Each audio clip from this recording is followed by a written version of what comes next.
ஏழேழு ஜென்ம பந்தம் மனைவி என்பது, இதில் நீ வேறு நான் வேறு யார் சொன்னது?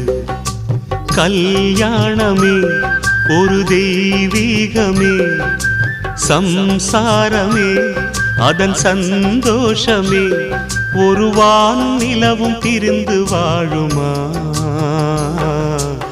ஏழேழு ஜென்ம பந்தம் மனைவி என்பது, இதில் நீ வேறு நான் வேறு யார் சொன்னது?